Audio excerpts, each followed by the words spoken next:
Sumainyo ang Panginoon. At sumayo rin. Ang pagpapahayag ng mabuting balita ng Panginoon ayon kay San Mateo. Papuri sa iyo, Panginoon. Noong panahong iyon, sinabi ni Jesus sa kanyang mga alagad ang talinghagang ito. Dito maitutulad ang pagpasok sa kaharian ng Diyos. May 10 dalagang lumabas upang sumalubong sa lalaking ikakasal. Bawat isa'y may dalang ilawan. Ang 5 sa kanila'y hangal at ang 5'ay matalino. Ang mga hangal ay nagdala ng kanilang mga ilawan, ngunit hindi nagbao ng langis. Subalit ang mga matatalino'y nagdala ng langis, bukod pa sa nasa kanilang ilawan. Nabalam ng dating ng lalaking ikakasal, kaya't inantok silang lahat at nakatulog.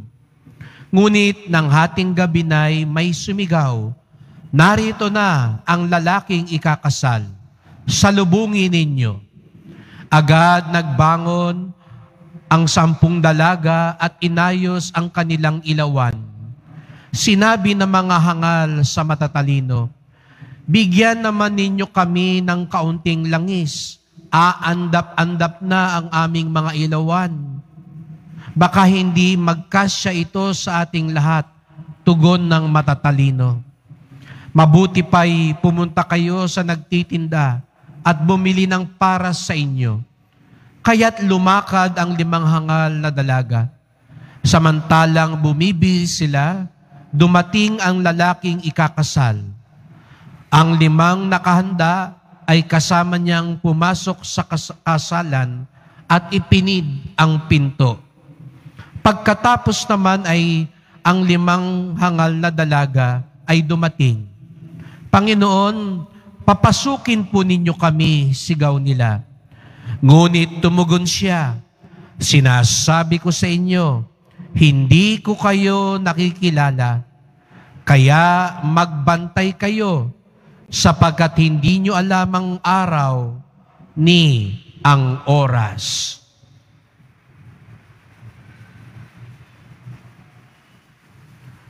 Mga kapatid, ang mabuting balita ng ating kaligtasan. Pinupuri ka namin, Panginoong Hesukristo. Magsiupo muna ang lahat. Magandang umaga po sa inyong lahat at maligayang pagdating sa tahanan ng ating mahal na pong Jesus Nazareno.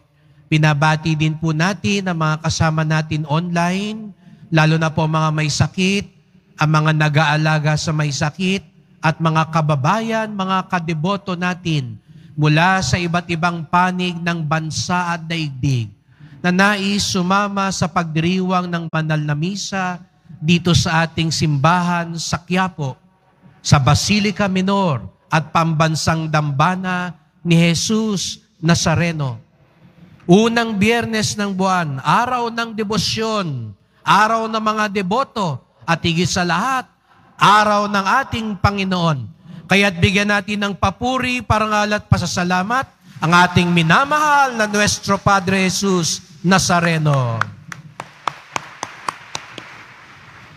Paumanhin po kung lalo na po ang mga nasa tagiliran, kung hindi nyo lubos na nakikita ang ating altar, ngunit sa wakas ay nakita nyo, sabi ko sa inyo nung isang linggo, pagbalik ninyo ay wala na ang tabing at dihubat.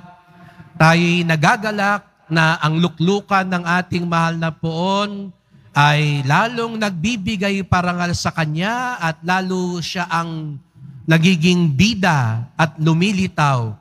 At sa paglilinis ng altar, sabi nga nung naglinis, lumabas ang tunay na kulay. Ang kaputian ng kadalisayan, sapagkat yan ang nararapat para sa ating mahal na pong Jesus Nazareno. Kaya't natutuwa tayo sapagkat lalo natin siyang natutunghayan at lalo nating nabibigay parangal sa Kanya.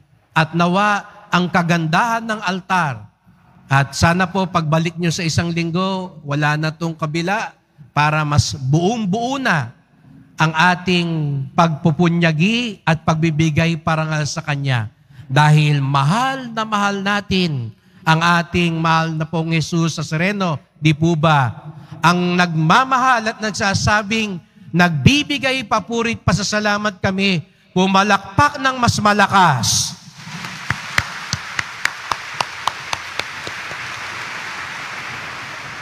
At salamat din po sa lahat ng mga tumutulong sa ating karidad, ang ating pagkakawang gawa. At nais din naman natin na maging maayos ang ating simbahan, lalo na po pag dumating ang oras na itanghal na pong formal ng mga obispo ng Pilipinas ang ating simbahan bilang pambansang dambana ni Jesus Nazareno.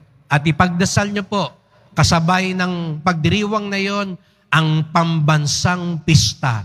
Sapagkat natitiyak ko lahat tayo, sabik na sa nalalapit na pista. 3 taon na po tayong medyo may mga bawal-bawal. Sana po sa darating na 2024, sa Enero 9, ay magawa na natin, hindi lang yung gaya ng dati, mas marami pa tayong magawa para sa ikararangal ng ating mahal na pong Jesus Nazareno.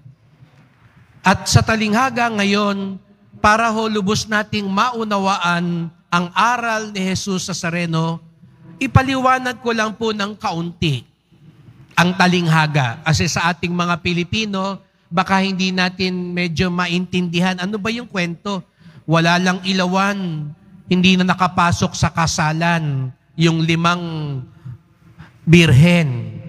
Sa mga Hudyo po, hindi yung katulad nung kasalan natin na sa araw ng kasal, nakikita-kita na lang lahat sa simbahan.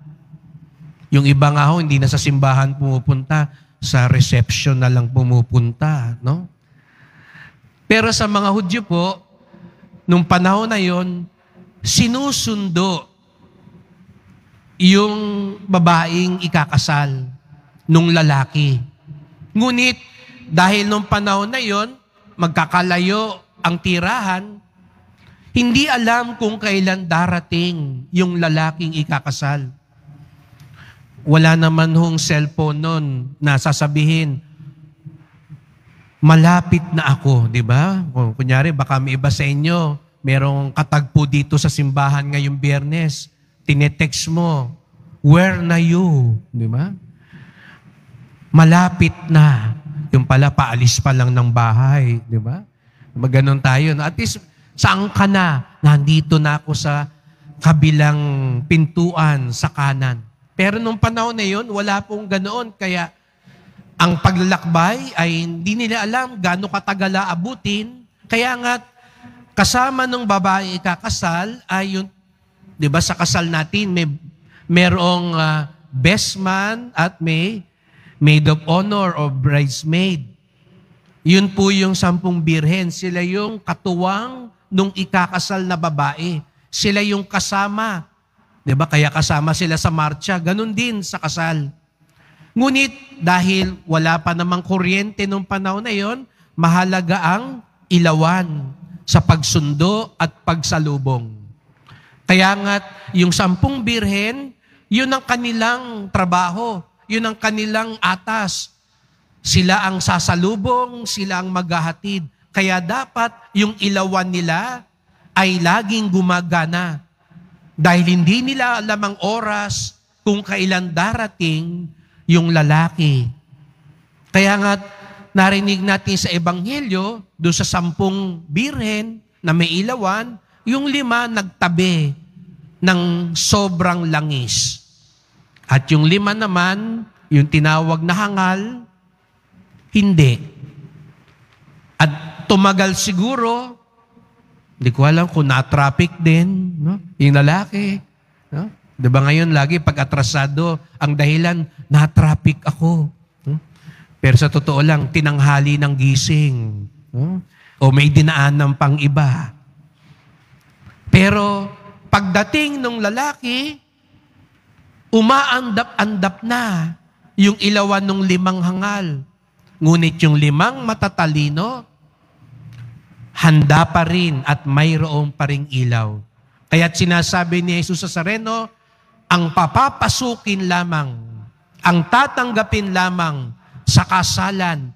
At hindi ba sa huling libro ng Biblia, sinasabi sa atin, ang langit, ang kapistahan sa langit, ang pagdiriwang sa langit, ay parang kasalan. Kaya yung talinghaga ni Jesus Nazareno, pumapatungkol din sa pagpasok sa langit. Dahil ang langit daw parang kasalan. Masaya ang mga tao, may handaan, at higit sa lahat, kapiling natin ang ating pinakamamahal na Jesus Nazareno. Ngunit nakalulungkot yung 5 na wala ng ilaw ay hindi makakapasok. Ngunit ang matatalino, yung 5, ay makatutuloy. 2 bagay ang nais kong ibahagi sa ating pagninilay. Sino nga ba talaga ang matalino? Sabi nga, yung 5 matalino, yung 5 hangal. Sa madaling salita, tanga. Ayaw natin maging tanga. Gusto natin matalino. Pero sino nga ba ang matalino? Sino nga ba ang marunong? 2 bagay. Ang tunay daw na matalino at marunong, hindi dinadaan lang sa tiyempo. Minsan para sa atin, ang matalinong tao, yung magaling tsumempo. Di ba? Yung nandun ka sa tamang lugar, sa tamang panahon. Sino yung matalino sa ating sabing driver? Yung marunong dumiskarte. Pag nakita niya yung stoplight, ang titingnan muna niya sa kanan, sa kaliwa. May pulis ba?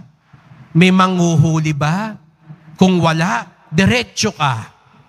Matalino dahil hindi nahuli. Yun ba ang tunay na matalino? Sino ang estudyanteng matalino? Yun bang hindi nahuli ng teacher na may kodigo at nangongopya? Sa atin, siguro sabihin, ito ang mahusay eh. Hindi nahuli. Nagka-award pa. Sino ba yung matalino?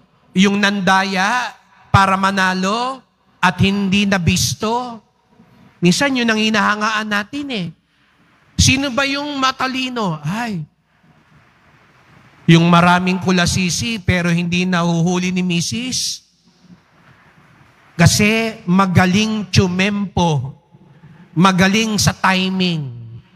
Pero mga kapatid, sa ugnayan daw natin sa Diyos, hindi pwedeng tiyempo-tiyempo lang.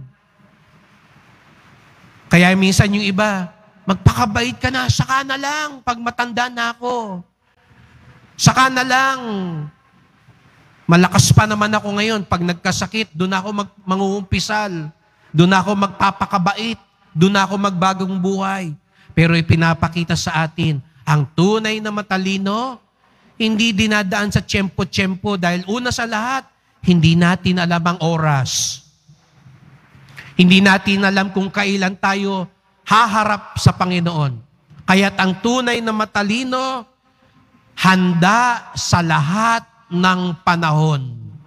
Di po ba ang mga Boy Scout, ano ang motto ng mga Boy Scout at Girl Scout? Laging handa. Kaya nga, ako po'y natutuwa sa inyong lahat. Umulan man o umaraw, nandito kayo. Natitiyak ko iba, sa isang Biyernes na lang ako babalik, umuulan pa.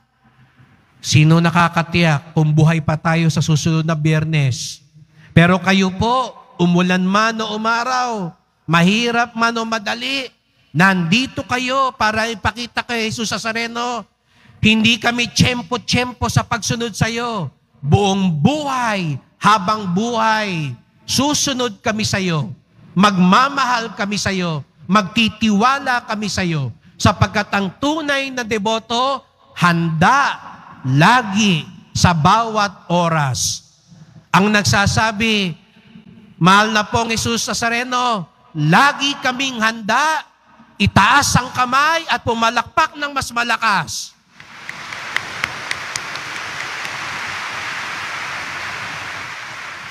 Ayan ha, sabi niya yan ha. Laging handa. Hindi lang tayo mabait pag nasa loob ng simbahan. Mamaya pag uwi ninyo, dagdagan ng pasensya. Baka pag uwi nyo, tulog pa yung anak nyo. Papasok, pero walang pasok pala ngayon. No? O hindi pa nakapagluto, o wag kang magagalit muna. Hindi lang tayo mabait, matyaga, mapasensya sa simbahan. Sa lahat ng panahon, laging handa, laging sumusunod. Ang ikalawang tanda daw ng matalino, alam niya, hindi lahat ng bagay pwedeng hiramin. Baka isipin niyo sa talinghaga, ang damot naman ng 5 matalino. Di ba? Nangihiram yung 5 hangal. Pengi naman konti nung langis. Ano sabi nung 5 Hindi. Bumili kayo sa tindahan. Baka mamaya may manghiram sa'yo. O sabi sa talinghaga, bumili ka, bahala ka. Ganun ba ibig sabihin nun? Hindi po. Dahil mga kapatid, may mga bagay-bagay sa buhay na sa'yo lang. Hindi mo pwedeng ipahiram o ibigay. Lalong-lalo na ang kabanalan at kabutihan. Baka may nagsabi sa inyo, kasama sa bahay, "Oy, pupunta ka ba sa Quiapo? Isimba mo na lang ako ha." Kasi hindi nagsisimba. Kaya sabi nila, "O magdalawang misa ka, yung isa sa akin, yung isa sa'yo." Hindi ho pwede yun. Yung mga nag-online ngayon, hindi nyo pwedeng sabihin, "Ay, sa iyo yung misa ha. Ikaw na, yung gagawa ng mabuti. Igawa mo na lang ako ng mabuti ha." Hindi mo pwedeng sabihin sa asawa mo, "O dagdagan mo yung dasal mo, sakripisyo mo. Sama mo na ako doon." Hindi ho pwede. Dahil ang pagsunod kay Jesus Nazareno, personal. Ito'y sa atin nang gagaling. Pwede nating ipagdasal yung anak natin, yung asawa natin. Pero sa pagdating ng panahon, siya ang haharap, hindi ikaw. Kung pwede mong ilusot yung anak mo sa principal, kung pwede mong ilakad yung kaibigan mo sa politiko at pulis, kung pwede mong maging padrino ka sa kaibigan mo sa barangay, sa Diyos, walang padrino. Tayo ang dadaan sa pagsusulit. Tayo ang titimbangin. Tayo ang bibigyang sulit. Kaya nga, sana po katulad ng 5 matalino, nagniningas, buhay na buhay, ang ating pag-ibig, ang ating pananampalataya, ang ating pag-asa, ang ating kabanalan. Kaya nga't sa unang pagbasa, sinasabi ni San Pablo, magpakabanal kayo, lumayo kayo sa kahalayan, magpakabuti kayo, sapagkat sa bandang huli, ang ating buhay, ang ating magiging alay sa Diyos. Mga kapatid, hindi po ba yan ang ipinakita ni Jesus Nazareno? Buong buhay niya, lahat ng oras niya, inalay niya sa atin. Hindi tiyempo-tiyempo lang. Hindi kung may nakakakita lang mabait si Jesus Nazareno. Sa lahat ng panahon, mabuti siya. Sa lahat ng panahon, sumunod siya sa Ama. Sa lahat ng panahon, minahal niya tayo. At ano ang inalay niya? Nasa langit siya, hindi niya sinabi doon sa mga anghel, "O kayo na lang pumunta sa lupa, kayo na tumubos sa tao, kayo na lang ang magpapako sa krus, kayo na lang ang maghirap." Hindi. Ano ginawa ni Jesus Nazareno? Sarili niyang buhay ang inalay niya. Sarili niya ang nagpasa ng krus. Ganon tayo kamahal ni Jesus Nazareno. At sana ganun din natin siya kamahal. Laging handa, buong oras, habang buhay. Hindi naghahanap ng kapalit, kundi sarili ang inalay sa Kanya. Kaya't sa pagpapatuloy ng misang ito, magdasal po tayo. Mahal na pong Jesus Nazareno, naririto po kami uli. Araw ng debosyon, araw ng aming pagmamahal sa inyo at pagsunod sa inyo.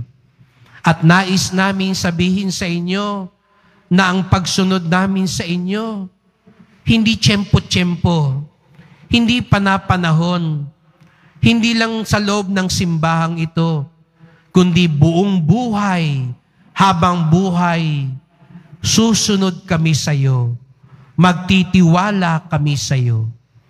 Mahal na pong Jesus Nazareno, meron kaming mga taong nais ilapit sa iyo. Mga mahal namin sa buhay, na nalayo na rin sa iyo. Nagtatampo sa iyo, natukso, nalululon sa masamang bisyo, na bulag ng kasalanan. Alam namin na nais namin silang ilapit din sa iyo. Kaya ipinagdarasal namin sila. Pero sa nawa dumating ang panahon, maihatid namin sila mismo dito sa iyo. Sapagkat walang kapalit ang kabanalan at kabutihan. Para sa kanila ang aming sakripisyo at mga dasal. At inaasam namin na darating din ang oras, sila mismo rin magsasakripisyo, magdarasal, magdedebosyon, at magbabalik loob sa iyo. Salamat po, mahal na pong Jesus Nazareno. Hindi ka naghanap ng kapalit. Ikaw mismo ang nag-alay ng buhay mo para sa aming kaligtasan. Ikaw mismo nagligtas sa amin buong buhay habang buhay. Matularan nawa namin kayo. Kaya nga't mahal na pong Jesus Nazareno, basbasan niyo po kami, kaawaan niyo po kami. Amen. Amen.